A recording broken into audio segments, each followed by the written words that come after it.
Olá amigos, mais uma vez no Psicomata, canal noticioso, hoje com a presença da Fátima Delgado, psicóloga. Fátima, muito obrigado pela sua presença. Eu queria que, antes de entrarmos no assunto propriamente dito, você se apresentasse um pouco para os nossos amigos. Uma boa tarde, eu que agradeço a você, André, a oportunidade, né? Eu sou psicóloga, hipnoterapeuta, trabalho com a constelação familiar e com o MDR e sou espírita. Fátima, algumas pessoas, elas desassociam determinados transtornos, principalmente a esquizofrenia, os vícios, da questão espiritual. Eu sei que você atende pessoas espíritas e não espíritas indistintamente, você não faz, para você isso não atrapalha no seu tratamento e no desenvolver do seu trabalho. Mas hoje a gente tem muitas pessoas que procuram as clínicas, os consultórios, às vezes por um determinado distúrbio, geralmente associado a alguma droga química, e isso acaba não só prejudicando a pessoa em si, como as pessoas em volta. Eu queria que você começasse falando para a gente se existe uma linha realmente divisória entre essa questão espiritual e a questão patológica, se nós devemos colocar essa linha ou se não precisamos delimitar isso. A questão da dependência química é algo muito grave nos dias de hoje. Cada vez mais jovens, 10 meninos, 11, 12, 13 anos, já estão mergulhando na drogadição, infelizmente. E a gente observa também a questão patológica com o uso de droga. Muitos esquizofrênicos, alguns com transtorno bipolar, também fazem uso da droga. É como se o uso do álcool, da cocaína, seja lá do que fosse uma medicação para amenizar o sofrimento, a dor de alma. Na verdade, André, há uma grande ferida de alma nessas criaturas. Por essas feridas estarem abertas, há uma tentativa de tampar essas feridas, mas não resolve, agrava mais ainda. E o sistema familiar está adoecido, não é só o usuário de droga. Às vezes, esse usuário é o mais sensível do grupo familiar. E, naturalmente, não descartamos a influência espiritual. Se o sujeito é viciado, por exemplo, no álcool, ele passa a ser a caneca viva dos adversários espirituais. Espíritos viciados que desencarnaram, continuam viciados no além. Como eles não têm esse corpo carnal como nós temos, eles têm um corpo de energia, eles se aproximam do alcoolista e absorvem a energia do álcool.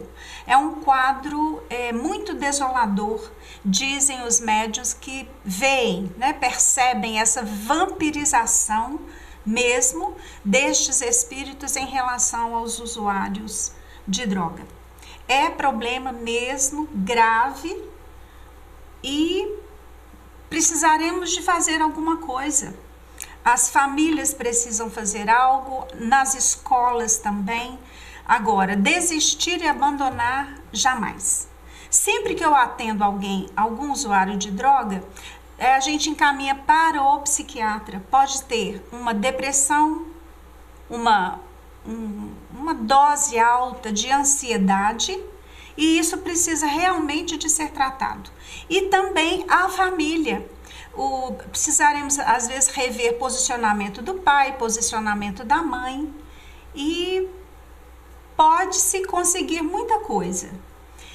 E o que eu observo é que, se não houver muita vontade, muita disciplina, o indivíduo tem grande dificuldade ou não sai da droga. Mas o desejo, a vontade de sair tem que existir. O que eu vejo, eu atendi um jovem de 23 anos, Os pais são testemunhos de Jeová, trabalhadores, fervorosos, muito responsáveis. E o jovem olhou nos meus olhos e me disse assim: eu vou continuar usando a cocaína e o álcool, eu não vou largar. Eu falei: ok, tudo bem, a escolha é sua, mas já que você está aqui, a gente aproveita essa sessão. E trabalhamos um pouco, muito pouco, porque foi uma sessão apenas. E na outra sessão eu chamei os pais e falei: olha, infelizmente ele não quer. Então, quando o sujeito não quer, não tem como nós obrigarmos. Ah, você vai ser internado. Vai lá ficar 1 mês, 2, vai sair, vai fugir, como a gente tem visto vários. Então, é algo para se pensar mesmo. Nós sabemos que há uma componente essencial em qualquer tratamento, que é a nossa vontade. Mas existem pessoas, não só restringindo aos jovens, que eles já não estão mais podendo controlar a sua vontade, consequentemente, qualquer ação que possa ser tomada que venha depender da vontade própria. É muito complicado ir aos pais e exigir uma internação compulsória. Para algumas pessoas, essa seria a solução, para alguns profissionais. Mas existe um processo intermediário entre um jovem ou uma pessoa que não está conseguindo se ajudar e uma família que não tem coragem de tomar uma atitude tão radical que seria a internação compulsória, ou seja, camisa de força, sedativo e acordar no outro dia na clínica. Dependendo da situação, às vezes é tão grave, tentativa de suicídio ou até de assassinato, né, de parte para cima do pai, da mãe. Já acompanhei casos assim, que o filho esquizofrênico e alcoolista, né, quase matou a mãe. Então houve mesmo intervenção judicial, um caso muito doloroso. E ela conseguiu que ele ficasse internado mesmo, porque ela já é mais velha e não tem a menor condição, né? Agora, não tem como a gente que está de fora interferir nesse nível. Quem pode interferir nessa situação de interná-lo ou não é o familiar, porque se o sujeito está fora de si, digamos que tem um esquizofrênico num surto e alcoolista, é dever da família interná-lo para preservá-lo e preservar as pessoas em torno, porque é muito grave. Ele poderá matar-se ou ir matar alguém. Então, é necessária essa intervenção, mas é muito doloroso para os pais fazerem isso. Eu ouvi de uma mãe: toda vez que eu venho internar meu filho, eu morro junto com ele na internação. Eu falei: olha, eu compreendo, senhora, realmente é muito doloroso ver um filho, ainda mais filho, nessa situação. Mas eu compreendo também o grande amor que a senhora tem por ele. Não é? Só alguém que ama nesse nível é que pode tomar essa atitude e precisa de tomar. Mas gera muita culpa, gera muita dúvida. Eu estou fazendo certo, não estou fazendo certo? Olha, se há perigo de vida, ou do paciente ou de outra pessoa, não hesite, faça a internação. Muitos hospitais psiquiátricos aceitam para essa etapa de desintoxicação, vai precisar de acompanhamento psiquiátrico, psicoterápico, e eu ainda acrescento mais vai precisar de tratamento espiritual. Quando eu atendo qualquer pessoa com dependência química, eu falo: olha, essas 3 coisas são indispensáveis. Ah, mas que tratamento espiritual? Eu falo: olha, se você é espírita, vai lá no centro, tome o passe. Se você frequenta lá o Rosa Cruz, toma o Jorei. Se você não aceita nada disso, então que você tome o Reiki, que é um banho de energia que a pessoa recebe. E o Reiki até já é aceito pela Organização Mundial de Saúde como terapia alternativa. Mas sem esse a mais, é difícil, muito difícil. Mas se você é usuário de droga ou tem um familiar nessa situação, desistir jamais. Para tudo na vida tem que ter uma solução, senão Deus seria muito injusto. Sabemos assim da turbulência que a gente vive hoje na Terra, medo, insegurança, violência, tudo isso é o que nós estamos vivendo. E os jovens também estão vivendo tudo isso. O adulto, o idoso. Eu ouvi de uma senhorinha de 84 anos, eu acho que eu já estou precisando de morrer mesmo. Eu não dou conta mais de ver as coisas que eu estou vendo neste mundo. Eu me coloquei no lugar dela e eu pensei, mas realmente é muito difícil. A mudança foi muito radical. Então os jovens também, André, eles estão sem um sentido para a vida. O adulto às vezes perde o sentido da vida. O Dr. Viktor Frankl, ele é o pai da logoterapia, que é em busca de um sentido. Ele passou por 4 campos de concentração nazista. Ele sobreviveu a todos eles e escreveu a história dele depois que ele saiu. Ia publicar com pseudônimos, amigos que falaram, de jeito nenhum, o mundo tem que saber o que você viveu. Então ele se perguntou o que fez com que esse grupo de judeus e poloneses sobrevivessem. Então ele chegou à conclusão seguinte, todos tinham um sentido para a vida. O sentido para a vida dele era reencontrar a família. E ele achou apenas uma irmã e foram morar nos Estados Unidos. A história dele é belíssima, tem o psicólogo no campo de concentração, vale a pena. Então ele fala, o que nos aconteceu até hoje, não tem jeito da gente passar borracha. Quem dera se a gente tivesse a tecla lá, deletar, vai para a lixeira e a gente jogasse fora, isso é uma bênção, nós não temos. Mas o que eu faço com a minha vida de hoje em diante? As pessoas ficam muito presas nesse passado, já passou, já aconteceu. Então o problema não é o que fizeram comigo, é o que eu faço com o que fizeram comigo. Se a gente sair da posição da vítima, atendi um jovem que ele se sentia muito vítima. E trabalhamos isso. Você é vítima de quem? Meu pai é assim, assim, minha mãe. Ok, eles não são Brastemp, não é verdade? Não são o máximo. Mas você também é um filho máximo? Não. Então pronto. Isso que aconteceu com você, vamos olhar isso de uma outra janela. Aí tudo muda, porque ele conseguiu ressignificar a vida. Aquele pai carrasco, duro, rígido que ele tinha, ele começou a ver um homem trabalhador, responsável, era o único provedor da casa, ele não enxergava isso, ele só enxergava os defeitos. Então o Dr. Milton Erickson, da hipnose ericksoniana, tem um ensino maravilhoso. Minimize o negativo e maximize o positivo. E a gente está precisando de fazer isso. Estamos numa era de muita reclamação. Então, fizemos uma campanha com ele. Você vai entrar na ciranda da gratidão, na campanha da gratidão todos os dias. Agradecer pelo ar, pela roupa, pelo alimento, pela casa que você tem, pela escola que você estuda, pelos pais que você tem. E ele foi fazendo essa campanha e ele realmente saiu da droga. É uma criatura exemplar hoje. Hoje ele já é pai, né? Tem umas histórias muito lindas de superação. Doutora, eu sou voluntário em algumas casas de acolhimento. Então eu tenho oportunidade de conversar com alguns acolhidos. 99% deles são ex-usuários de droga, que na realidade eu não consigo conceber essa questão ex-usuário de droga, porque é muito difícil a pessoa se libertar do vício. Principalmente, ele pode até controlar organicamente a parte química, mas psicologicamente, espiritualmente, a gente vê que talvez nessa encarnação a gente não consiga resolver essa questão. Mas a minha pergunta é, no caso das internações compulsórias, onde...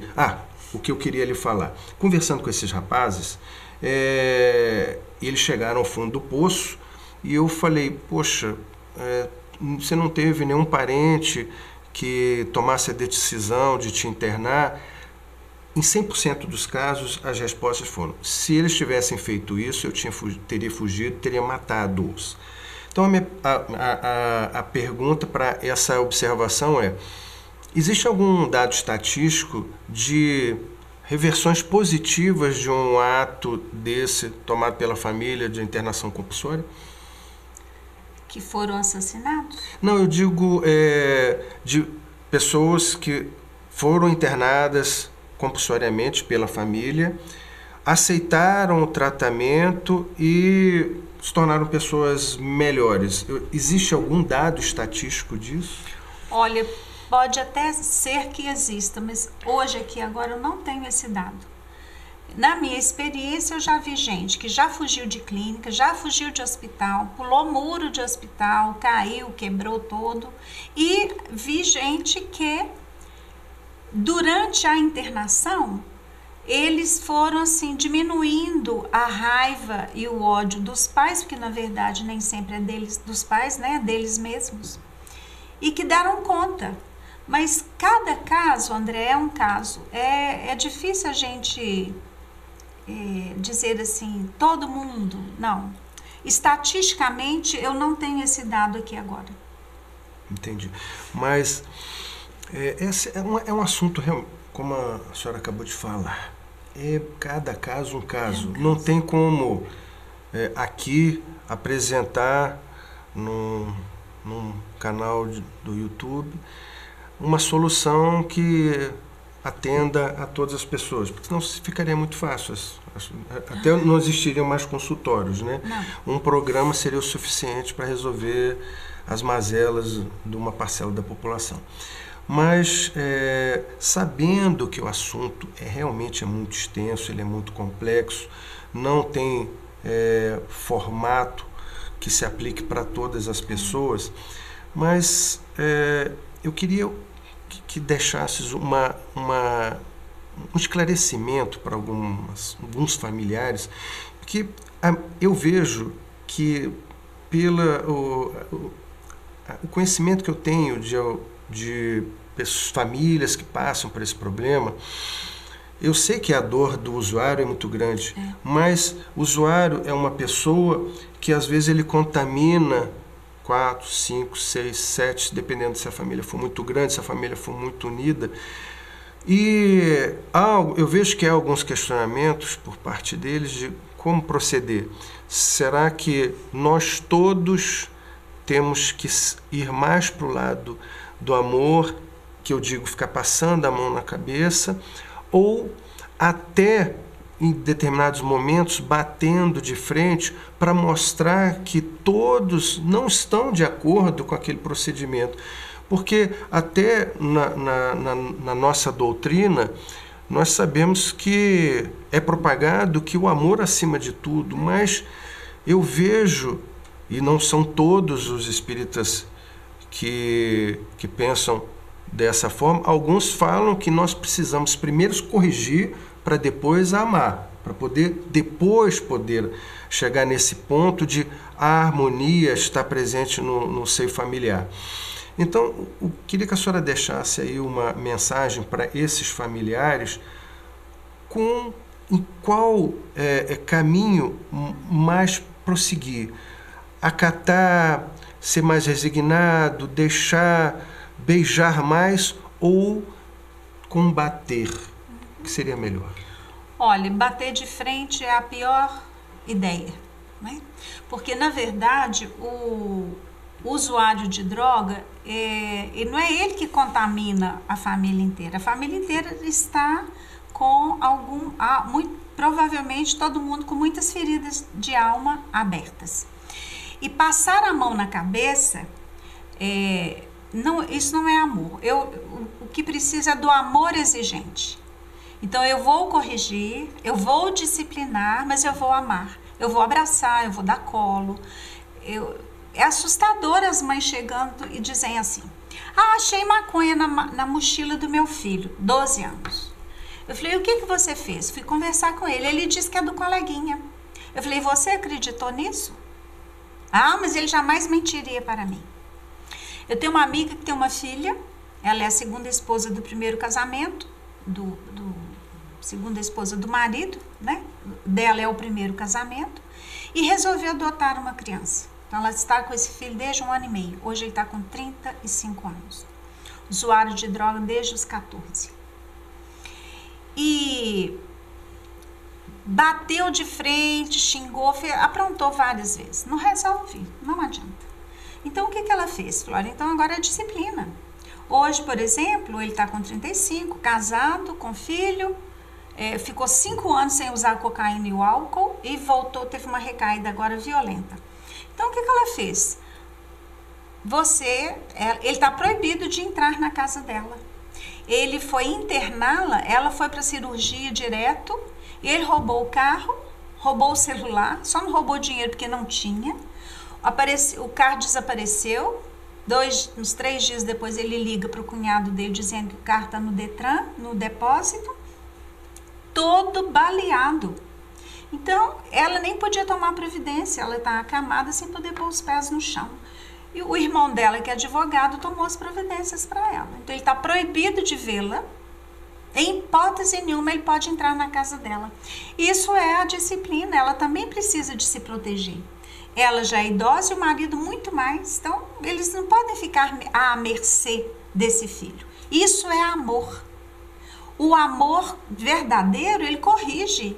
Ele coloca um limite, porque é o que ele está nos pedindo o tempo inteiro, é limite. Então, essa de passar a mão na cabeça, coitadinho do meu filho, o vizinho é que te viciou. Não, a gente tem que sair dessa postura de coitadinhos e assumir a nossa responsabilidade. Eu trabalho com as pessoas desse jeito. De hoje em diante, você assume a sua cota de responsabilidade. Se houve falha na educação por parte do seu pai e da sua mãe, é problema dos dois e eles vão responder por isso. Mas, mesmo nessa dificuldade, veja o lado bom dos seus pais e veja o seu lado bom. E numa visão da constelação familiar, o que a gente observa? Às vezes tem um tio que é drogado, é o ovelha negra da família. Ninguém chama para nada, fica lá. Alguém vai ter um filho e vai fazer igualzinho ao tio, porque todos nós pertencemos ao grupo. Quando alguém é excluído, numa próxima geração virá um fazendo igualzinho para trazer aquele tio, ovelha negra, de volta. Então, o amor é a solução mesmo. E a gente vive numa sociedade muito do ter, há uma preocupação com ter. Mas e o ser? A gente precisa preocupar-se com o ser. Acredito que, tomara que seja bem rápido, bem breve, as escolas vão modificar. No Japão, até 8 anos, por aí, eles aprendem disciplina, vontade, são esses valores éticos, eles têm aula disso. Depois é que serão alfabetizados. Hoje nós estamos com excesso de computador, tudo com excesso. Eu vejo bebês com tablet. Mas, mãe, por que seu bebê está com tablet? Ele tem 1 ano. Para me dar sossego. Eu falei, para que você teve filho, então? Isso tudo a gente precisa de ver. Eu atendi um jovem muito rico, ele falou assim, Fátima, não quero nada. Eu só queria meu pai, pelo menos uma meia hora comigo, todo dia. Então, há muito abandono também, assim, não é? Aí, a hora que você vai ver a história de pai e de mãe também, a gente também vê um abandono. Então, está na hora da gente se perdoar nossos pais, dar-lhes a carta de alforria, assumir a nossa responsabilidade e seguirmos no tratamento que precisar. Não existe vítima. Se esse pai e essa mãe vieram juntos com esse filho, com este problema, algo tem, né? Porque no processo de reencarnação, não tem erro. Estamos conectados, não tem jeito. A física quântica vem dizer isso, né? Estamos todos conectados no mundo. Cada vez que um sujeito se droga, ele reforça a drogadição no mundo inteiro. Mas cada um que se cura também reforça a cura no planeta inteiro. Eu acho isso muito lindo. Realmente o assunto é extenso demais, não teríamos como esgotá-lo aqui, mas eu acredito que todos que tiveram oportunidade de nos assistir, eles já conseguiram absorver um pouco das suas instruções, dessa sua experiência. Quero te agradecer a participação, por ter aceitado o nosso convite e espero tê-la aqui conosco em outras ocasiões. Olha, a gratidão é toda minha, não é todo dia que a gente tem essa bênção, essa oportunidade bendita. E eu convido a todos vocês que sejamos semeadores da esperança. Desanimar jamais. Lembre-se lá do Viktor Frankl, que apesar dos 4 campos de concentração nazista, tornou-se criou a logoterapia, deu curso no mundo inteiro, uma criatura adorável. Minimize o negativo e maximize o positivo. E Deus não nos abandona hora nenhuma. Muita paz e muita luz. Meus amigos, muito obrigado. Quem gostou, inscreva-se no canal. Até a próxima.